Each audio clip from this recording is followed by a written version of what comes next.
थी तो महाराज कौन सो खेल खेल रही थी? गुड्डा और गुड़ियों का। रुक्मिणी की मैया ने जैसे ही देखा, रुक्मिणी की मैया बोली, ओरी रुक्मिणी तुझे कौन सो खेल खेल रही है? तो रुक्मिणी एकदम से समझाए कि बोली मैया हम जे गुड्डा गुड़ियों का खेल खेल रहे। बोली ये क्या होता है? बोले मैया जाको गुड्डा मेरी गुड़िया इन दोनों के संग में शादी हुई है। बोले बेटिया होत काजू कि जब दो प्रेम आत्माओं को प्रेम के बंधन में बांधा जाता है मैया, उसे हम विवाह कहते हैं। मेरे श्रोताओं, रुक्मिणी की मैया मन में सोचने लगी, हमें ये लगता है कि मेरी कन्या जो है विवाह योग्य हो चुकी है। मन में विचार किया, मेरे राजा को तो कोई चिंता नहीं, मेरे स्वामी को कोई चिंता नहीं है। एक दिन रुक्मिणी मन में सोचने लगी है और इधर मैया एक दिन सोची, मैया कहने लगी राजा के पास खबर तो पहुंचाई जाए कि रानी ने मन में कही लली हुई गई आज मेरी शानी, बरियो के सुता मेरी हुई गई है के सोची उठी महारानी।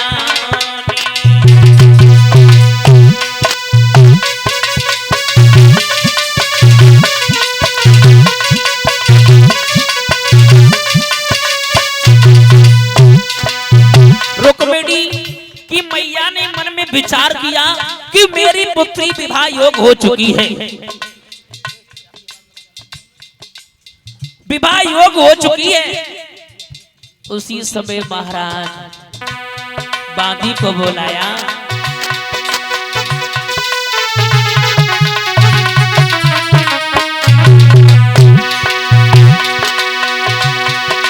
रानी ने मन में कही लगी हुई गई आजा मेरी शानी, आजा मेरी शानी।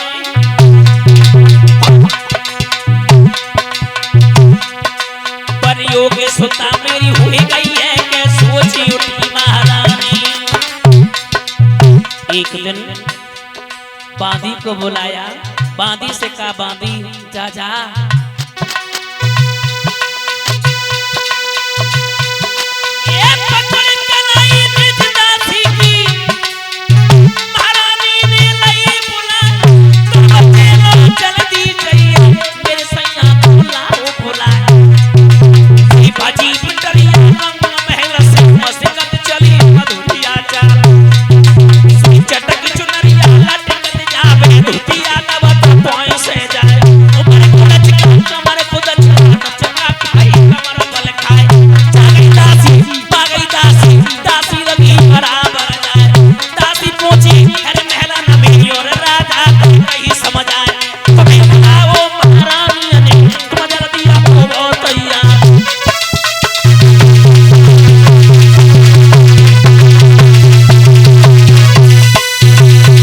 जवाब दिया। बांदी वहां से भागी और जाए के माताओं पहुंच गई। कहां पहुंची? राजा के पास में। राजा के हाथ जोड़ करके कहा महाराज एक काम करो। बोले कहो। एक काम करो, तुम्हें रानी ने याद किया है। जैसे ही इतने शब्द सुने रानी ने याद किया। क्यों, क्या बात है? बोले बात कछु ना है। बोले तो? बोले तुम्हें याद किया। बोले अबे तो हम लौट के आए, अबे तो हम लौट के आए, अब इतनी जल्दी हमें क्यों बुलाया? बोले हमें महाराज पता नहीं है, आपको रानी ने बुलाया है। मेरे श्रोताओं, उसी समय राजा ने घोड़े को तैयार किया और सवार होकर के माताओं चला। जब घोड़े पर सवार होकर के चला तो जैसे ही रानी के पास में आए, रानी ने जवाब दिया। रानी कहने लगी स्वामी, राजा कहने लगे हमें जे बताओ, अबे तो हम यहाँ से गए, क्या कारण है, क्यों बुलवाया? तो हाथ जोड़ करके रानी ने एक बात कही, स्वामी एक बात बताओ, तुम अपने राज्य के अलावा और कुछ देखते हो? बोले क्यों? बोले राज्य में लग जाए तुम्हें आग है, तुम्हें जा पता है वो चाहिए। मेरी बिटिया देखो देखो, हाँ सयानी हो गई, हाँ तो क्या करें? बोले जाओ सुंदर सो घर की तलाश करो। उसी समय महाराज भीष्मक वहां से चले। बोले रानी चिंता मत करो, आज सभा में सिवाय रुक्मिणी के लिए सुंदर वर की ही तलाश की बात होगी और कोई बात नहीं होगी। जैसे सभा में पहुंचे राजा कहने लगे मंत्री, ओ मंत्री। बोलो महाराज जी कह रहे आज सभा में ऐलान कर दो हाँ। और कोई चर्चा नहीं होगी। सुनो सभा के लोगों, आज महाराज के दरबार में बहुत खर्चा होगी। पागल हो गया, हम ये कह रहे चर्चा नहीं होगी और कोई। अच्छा हमने नहीं पैसा बांटे। मेरी बात सुनो। बोलो महाराज। आज अगर चर्चा होगी तो एक विषय पर। कौन सी विषय पे? सुनो सुनाओ। मंत्री एक बात कहे, तुम्हें पता होना चाहिए जो मेरी पुत्री है रुक्मिणी। तो का बुखार है? अरे ना ना ना सुनो, तुम बीच में बोलने लगते हो। बुखार नहीं आया। रुक्मिणी जो है वो विवाह योग हो चुकी है, उसके लिए एक सुंदर से वर की तलाश है। पीपल ढूंढ ले तो। पागल है, उस वर की बात नहीं कर रहे। रुक्मिणी के लिए सुंदर सा एक दूल्हा की जरूरत है। तो ऐसे हिंदी में बात करो ना। हाँ हाँ हाँ तो महाराज बोलो। तुम्हारी बिटिया रुक्मिणी जो है हाँ हाँ देखत में सो सुंदर है, बहुत सुंदर है, ज्यादा ही सुंदर है। दूसरी बात ये है हाँ हाँ बिटिया की उम्र कितनी है? उम्र है लड़की की 18 साल, तो लड़का 20 का होना चाहिए। 20 का होना चाहिए। हाँ हाँ हाँ तो लड़का ढूंढे। बिल्कुल। और क्या बताओ महाराज, बोलो बोलो। अगर हमारी रुक्मिणी के लिए हाँ घर की बिटिया है ना, हाँ बाकी के लिए 5-5 साल के 4 लड़का ढूंढ ले तो का हो? पागल हो गया, मेरी बिटिया का गुड्डा गुड़ियों का खेल खेलेगी। मंत्री तेरा दिमाग खराब हो गया, तेरी निकाह में और कोई हो तो बता। महाराज पहली बात तो चिल्लाओ ना ज्यादा, हम डराए जाता है। बता बता बता, चलो कोई बात नहीं। विशेषता बता रहे, बात तो सुनो। हाँ हाँ अगर जैसे 4 लड़का हुए ना, हाँ हाँ और भगवान की कृपा से कहूँ एक आधो एक्सीडेंट होएगा, 2 मरिए 3 मरिए तो एक तो बचो ही रहे, तो बिटिया का बहु विधवा ना ही होए। पागल हो गए। अरे कोई सुंदर सा तेरी निगाह में हो तो बता। तो एक ही बता। हाँ हाँ एक ही बता। जरा सिद्ध कैसा? अरे नहीं नहीं नहीं वो नहीं, अच्छा ही नहीं। दुर्योधन। अरे वो तो अहंकारी है। मेरे कथा के प्रेमी सज्जनों, कोई तो गुण बताता है तो कोई अवगुण बताने में लग जाता है। महाराज अगर कोई तो गुण बताता है तो कोई अवगुण बताने में लग जाता है। कि दरबारी पारी पारी से और राजन के नाम बताने लगे।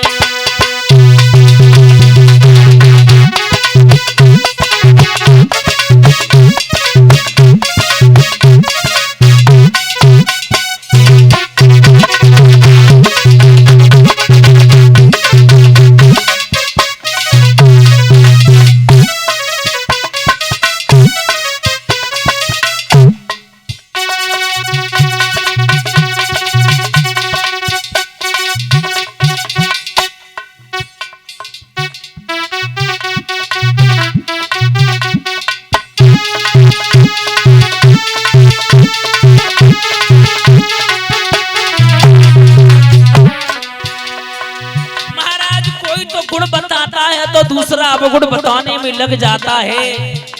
हाँ लेकिन राजा मन में विचार कर रहे हैं, करें तो करें क्या, किसकी बात माने।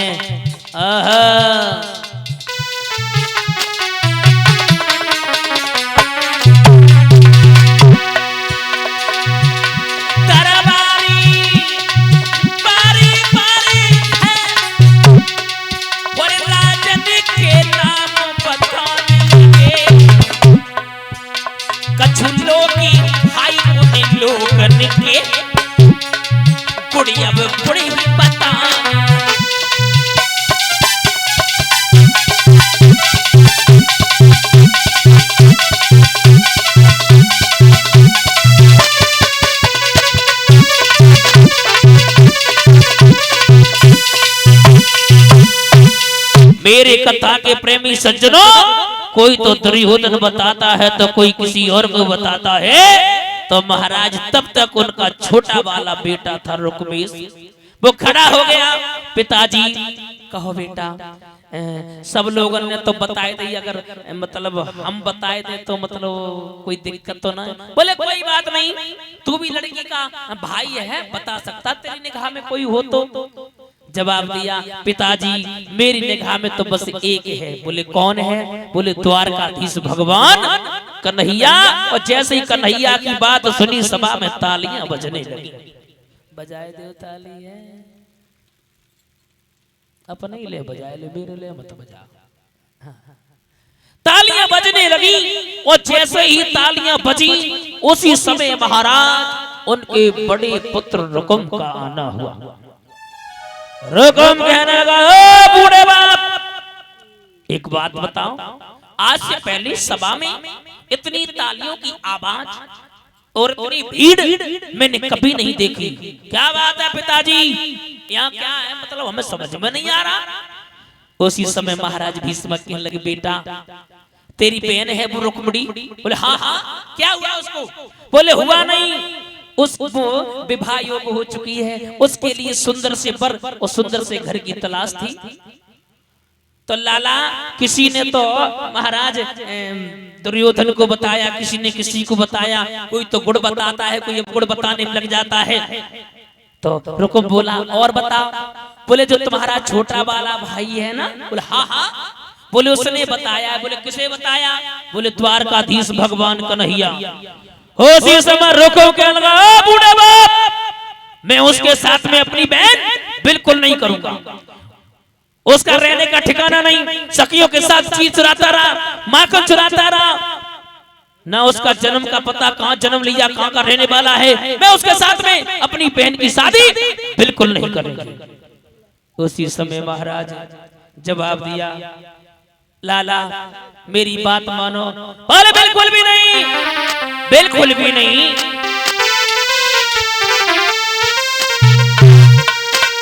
कि मेरे सामने और बबुला ये चाली नहीं चल पाएगी। अगर ये शादी पक्की होगी तो तलवारें चली जाएगी।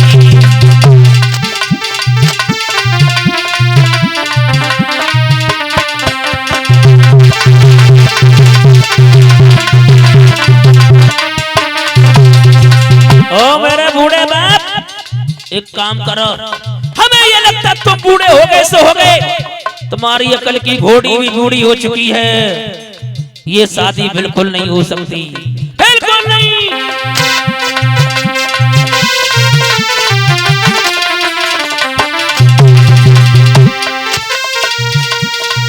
अरे मेरे सामने ये चाल नहीं चल पाएगी। करिए शादी पक्की होगी तो तलवारें चल जाएगी।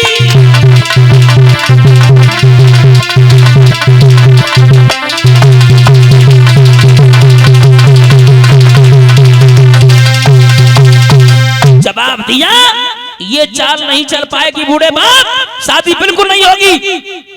एकदम से महाराज मन में विचार किया, मन में विचार किया, बेटा एक बात बताओ, जे तुम बात कर रहे हो काहे को कर रहे हो? अबे शादी हुए तो गई ना है, अगर तेरी निगाह में कोई हो तो बता।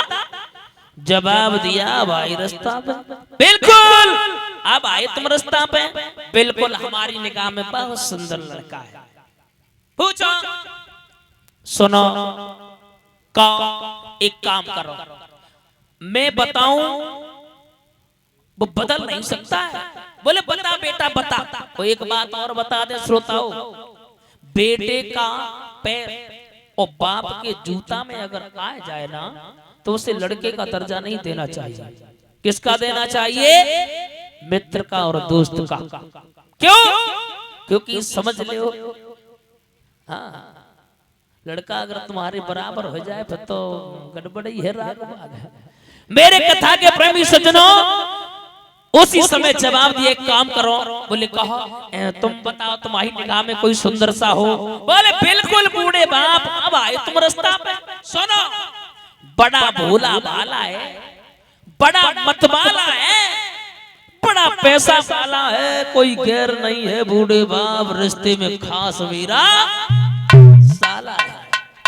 जवाब दिया, बूढ़े बाप कहने लगे, नीच कभी, एक बात बता, तूने अच्छा नहीं किया, एक बात बता, वो तेरा साला है, तू उसके साथ में अपनी बहन करेगा? रोकम कहने लगा, बूढ़े बाप तुम तो हमें लगते है तुम बूढ़े हो गए से हो गए, तुम्हें अकल की घोड़ी बूढ़ी हो चुकी। बोले क्यों? बोले तुम्हें पता होना चाहिए, जब बौने अपनी बहन हमें दे गई तो हम दे दिए तो क्या दिक्कत है? 15 दिन वो जी जाते हैं, 15 दिन हम जी जाते हैं। जवाब दिया, बेटा तूने ये अच्छा नहीं किया, ये शादी बिल्कुल नहीं होगी। रोकम कहने लगा, बूढ़े बाप अगर शादी होगी तो चंदेरी के राजा ससबाल के साथ में होगी, अन्यथा ये शादी नहीं हो सकती। उसी समय महाराज भीष्म रोने लगे, लाला मेरे को